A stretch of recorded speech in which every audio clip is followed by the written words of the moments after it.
नमस्कार विद्यार्थी मित्र मैत्रिणींनो, स्वागत आहे तुमचं आमच्या या इयत्ता 7वीच्या चॅनलमध्ये. आणि आज आपण इथे टीनी टायनी या माय इंग्लिश बुक 7 या तुमचा जो लेसन आहे त्याचा आपण इंग्लिश वर्कशॉप शिकणार आहोत. तर हा इंग्लिश वर्कशॉप आपण आता सोडवायला घेऊयात. आणि या चॅनलला सुरुवात म्हणजे या व्हिडिओला सुरुवात करण्यापूर्वी जर तुम्ही या चॅनलला नवीन असाल तर लगेच हा चॅनल सबस्क्राईब करा, बेल आयकॉन दाबा. या चॅनलची खासियत अशी आहे की तुम्हाला इथे इयत्ता 7वीचेच फक्त व्हिडिओ मिळणार आहेत. त्यामुळे इथे प्रत्येक व्हिडिओ हा तुमच्या इयत्ता 7वी साठी बनवलेला असणार आहे. सो लवकर सबस्क्राईब करा, बेल आयकॉन दाबा आणि आमचा चॅनल पूर्णपणे फ्री आहे. So describe the teeny tiny woman's house using details from the story and your imagination. म्हणजे टीनी टायनी वुमनचं जे घर आहे त्याच्याबद्दल काय काय सांगितलं आहे या स्टोरीमध्ये ते तुम्ही लिहायचे किंवा तुमचे इमॅजिनेशन म्हणजे कल्पनाशक्तीचा पण वापर करू शकता. आन्सर घ्या लिहून. In this story for a teeny tiny woman there is teeny tiny house, there was teeny tiny stairs, there was bedroom, in that bedroom there was cupboard. तर स्टोरी प्रमाणे आपण इथे टीनी टायनी वुमनचं जे बेडरूम आहे त्याचं वर्णन केलं आहे घराचं. सो त्या घरामध्ये काय इन दी स्टोरी म्हणजे या स्टोरीमध्ये टीनी टायनी वुमन जे आहे there is teeny tiny house ते छोटंसं घर, and there was teeny tiny stairs छोट्याशा तिच्या पायऱ्या, देअर वॉज बेडरूम ते पण टीनी टायनी बेडरूमच आहे, and in that teeny tiny bedroom there was a teeny tiny cupboard. त्यामुळे ते पण छोटंसं कबर्ड आहे असं वर्णन किंवा आपण इमॅजिनेशन करू शकतो. तुमचं सेकंड क्वेश्चन आहे read the following sentences and fill in the blanks. So let's start to read these sentences and fill in the blanks. First of all, try to understand what is the meaning of these sentences. म्हणजे या ओळींचा अर्थ काय ते तुम्हाला कळालं तर सोडवायला पण सोपं पडेल. The teeny tiny woman lived in a teeny tiny म्हणजे छोटीशी ती जी बाई होती छोट्याशा काय होती तर टीनी टायनी. तुम्ही मला उत्तर सांगू शकता इझिली की टीनी tiny house in a teeny tiny village असं त्याचं उत्तर आहे. The teeny tiny woman went out to take a walk म्हणजे ती छोटीशी बाई ती कुठे चालली होती. आता याचा अर्थ होतो the teeny tiny woman went into a teeny tiny म्हणजे ती छोटीशी जी बाई होती ती कुठे गेली होती. The teeny tiny woman found a teeny tiny तिला काय सापडलं होतं dash dash on a teeny tiny. हे सगळं जे फिल इन द ब्लँक्स आपण आता हे डायरेक्ट सोडूयाच कारण ते फार गोंधळाचं होणार आहे नुसतं तुम्हाला अर्थ सांगणं. त्यामुळे मी डायरेक्ट उत्तरच देते याचे तुम्हाला. Okay, let's start to solve our answer. So first is the teeny tiny woman lived in a teeny tiny house in a teeny tiny village. So blue line मध्ये आहे ते उत्तर आहे. The teeny tiny woman went out to take teeny tiny walk. छोटासा walk घ्यायला ती बाई जाते. ब्लू लाईन मधलं उत्तर बघा हे अंडरलाईन केलेलं आहे. The teeny tiny woman went into a teeny tiny churchyard. ती छोटीशी बाई कुठे जाते छोट्याशा चर्चयार्डला जाते. The teeny tiny woman found a teeny tiny bone. ती छोट्याशा बाईला काय छोटंसं हाडूक सापडतं आणि टीनी टायनी ग्रेव त्या कबर म्हणतो आपण त्याला त्याच्यावर सापडतं. The teeny tiny woman put the teeny tiny bone into her teeny tiny pocket. Okay. The teeny tiny woman went home and put the teeny tiny bone into teeny tiny cupboard. इथे cupboard आहे बरं का, माझ्याकडनं pocket लिहिलं गेलंय पण हे pocket नाहीये. तर इथे उत्तर काय येणार आहे कबर्ड. कारण ते इतकं कन्फ्युजिंग आहे की सतत ते लिहायला कबर्ड.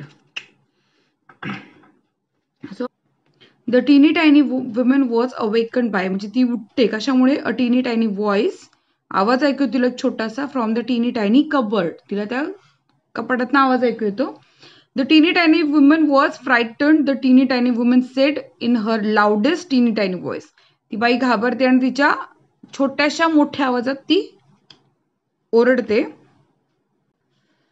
सो आपला थर्ड क्वेश्चन आहे द वर्ड टीनी tiny is a compound word. Compound word म्हणजे काय की टीनी वेगळा टायनी वेगळा दोन शब्द मिळून जेव्हा एक शब्द तयार होतो त्याला कंपाऊंड वर्ड म्हणतात. That is a word made of two words. हा शब्द कसा आहे दोन शब्दांपासून बनलेला आहे. Words like teeny tiny are mostly use in the informal language आणि हा बहुतेक करून इनफॉर्मल म्हणजे अनौपचारिक भाषेत जसं की तुम्ही मित्रांशी बोलता, मैत्रिणींशी बोलता, आईशी बोलता, बाबांशी बोलता. सो जी खूप जवळची लोक आहेत त्यांच्यासाठी तुम्ही वापरता.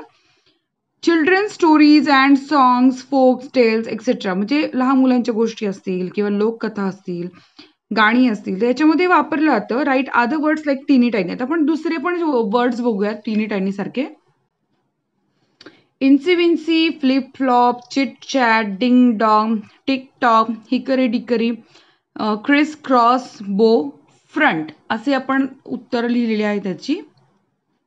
याला सगळे वेगळा अर्थ असतो असं नाहीये, पण एक ते वर्ड्स असतात कंपाऊंड वर्ड. इंसी विन्सी छोटं, फ्लिप फ्लॉप चिटचॅट गप्पा मारण्याला आपण बोलतो की ding dong bell pussy's in the well, किंवा tick tock hickory dickory dog, the criss cross and bow front, हे सगळे कसे आहेत आपण इनफॉर्मल लँग्वेजमध्ये किंवा तुम्ही छोट्या मुलांच्या गाण्यांमध्ये बरेचदा हे शब्द आले असतील.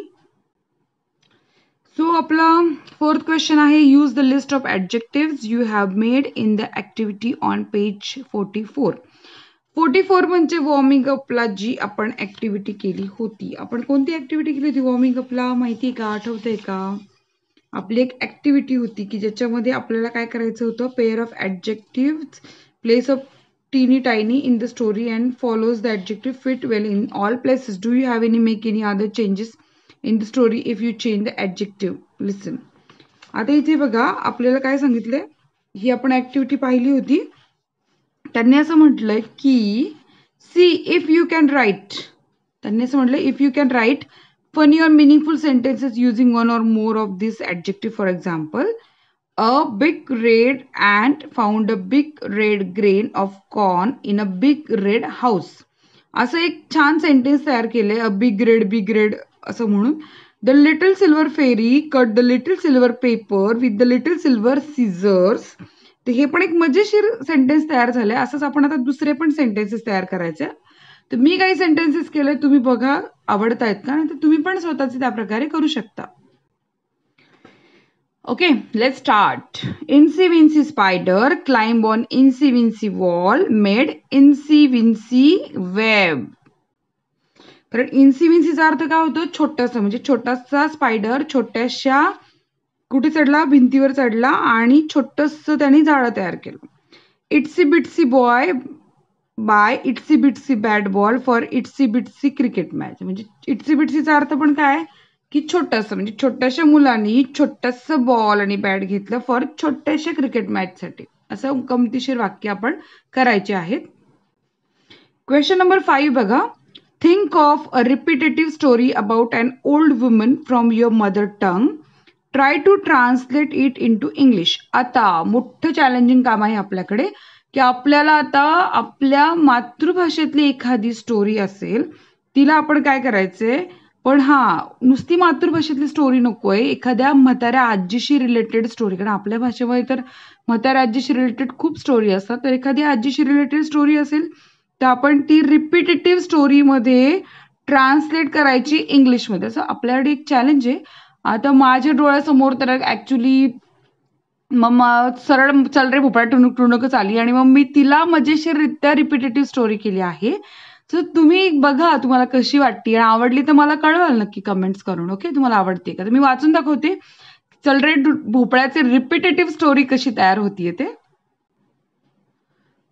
अ big fat lady lived in a house with a big fat cat. म्हणजे एक म्हातारी आजी एका जाड्या जुड्या मांजरीवर राहत असते. A big fat lady wanted to go her big fat daughter's house. आणि ती जाडी जुडी आजी तिच्या जाड्या जुड्या मुलीकडे जायला निघते. A big fat lady started walking in a dense jungle.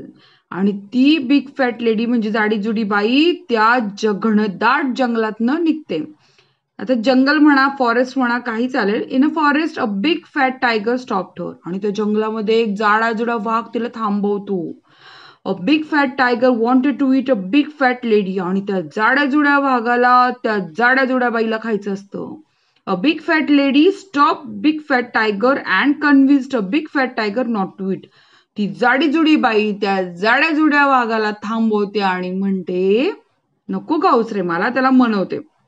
A big fat lady promised a big fat tiger after meeting with her big fat daughter he can eat a big fat lady. म्हणजे ती काय म्हणते की ए जाड्या जुड्या वाघा, मी की नाही माझ्या मुलीकडे जाऊन आले ना, मग तू मला खा बर का, असं ती बिग फॅट लेडी त्याला कन्व्हिन्स करते. मग तो म्हणतो okay. A big fat lady moved from that forest. आता ती पुढे निघाली वाघाला ते प्रॉमिस देऊन की तू मला खाऊ शकतोस. After some time. पण काय होतं थोड्याच वेळात, बघा आता तिथे थोड्याच वेळात काय गंमत घडतीये. Time, a big fat fox met her. जाडा जुडा तिला कोल्हा भेटलाय. And same promise a big fat lady gave to a big fat fox. आणि आता ती जाडी जुडी बाई ते सेम प्रॉमिस त्या जाड्या जुड्या कोल्ह्याला करतीये. Finally a big fat lady reach to a big fat daughter's house. आणि आता फायनली ती तिच्या मुलीच्या घरी आली आहे. After some days a big fat lady wanted to go to her house. आणि काही दिवसांनी ती तिच्या घरी जायला निघते. अ बिग फॅट डॉटर आज why you lived so soon. आता तिची जाडी जुडी मुलगी त्या जाड्या जुड्या बाईला विचारते की तू का लवकर चाललीयस. Then a big fat lady told her whole story. मग तिची मुलगी आई त्या जाड्या जुड्या मुलीला सगळी गोष्ट सांगते. A big fat daughter gave an idea to a big fat lady. आता ही जी जाडी जुडी मुलगी असते ती हुशार असते. ती तिच्या आईला एक छानशी आयडिया देते.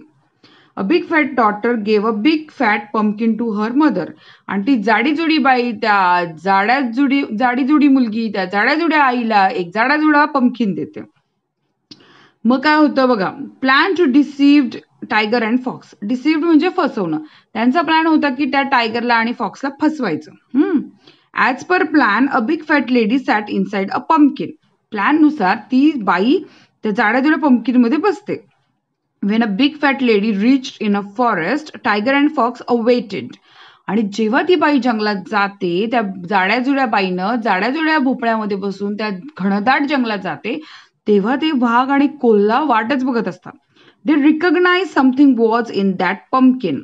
त्यांना कळतं की त्याच्यामध्ये काहीतरी वेगळं आहे असं त्या कोल्ह्याला आणि वाघाला लक्षात येतं बरं का.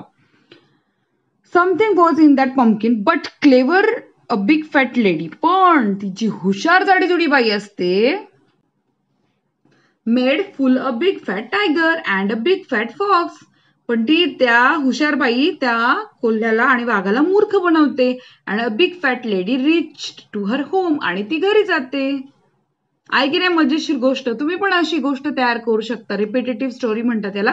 कारण ते खूप वर्ड असा एकच वर्ड जो होता आपल्याला तो रिपिटेटिव्ह आलेला आहे बिग फॅट लेडीचा किंवा बिग फॅट हा शब्द रिपिटेटिव्ह आलेला आहे. नेक्स्ट क्वेश्चन आहे discuss and write briefly what you should do when you find something in the street. इथे आपल्याला थोडक्यात लिहायचं की तुम्ही काय कराल तुम्हाला रस्त्यात काही सापडलं तर. I know that your answer must be no, will not touch that thing because nowadays touching something unknown thing that is the most dangerous thing for us for our health. म्हणजे एखाद्या unknown वस्तूला हात लावणं सुद्धा आपल्यासाठी असं भयानक होऊन बसलंय की सो पण आता आपण टेक्निकली काय उत्तर लिहिणार ते मी तुम्हाला दाखवते. We will not touch something if we found it could be dangerous. म्हणजे आम्ही कोणत्याही वस्तूला हात लावणार नाही आणि ते कदाचित हानिकारक असू शकतं. What could have happen when the old woman said take it. काय झालं असेल जेव्हा ओल्ड वुमन म्हटले असेल take it. That voice might have taken that bone. कदाचित त्या बोननं ते घेतलं असेल उचलून काय घ्यायचं ते. ओके आपल्याला माहित नाही. आता हे अननोन आन्सर आहे. एखाद्याला जर भयानक काहीतरी लिहायचं असेल तर तो लिहू शकतो की त्याच्यानंतर काय झालं असेल. पण मला वाटतं की ते जो व्हॉइस होता ते घेऊन गेला असेल बोन. आणि ते it might be scary for to understand also and to imagine also की काय झालं असेल अंधाराच्या वेळेला आणि ते बोन घेतलं असेल. ते सगळं ते फार स्केरी आहे ऍक्च्युली आणि मजेशीर पण आहे. म्हणजे घाबरण्यासारखं पण मजेशीर पण आहे ही स्टोरी. ओके न स्किप करता लँग्वेज स्टडी पटकन अभ्यास करा कारण हे फार महत्वाचं आहे. आपल्याला इंग्लिश बोलायला शिकायचं छान. Main verbs and auxiliary helping verbs. Read the following sentences. She came to a teeny tiny gate. The teeny tiny woman opened the teeny tiny gate. She was a teeny tiny bit tired. She had a dog. She does all the work. Here 3, 4, 5 respectively. The verb be means was, have means had, and do does are used main verbs. But be, have, do are also used other main verb to show certain things. Then they are called helping or auxiliary verbs. एवढी सगळी बडबड केली मी. कदाचित काही ना कळलं असेल नसेल कळलं. एकच सोपं सांगते.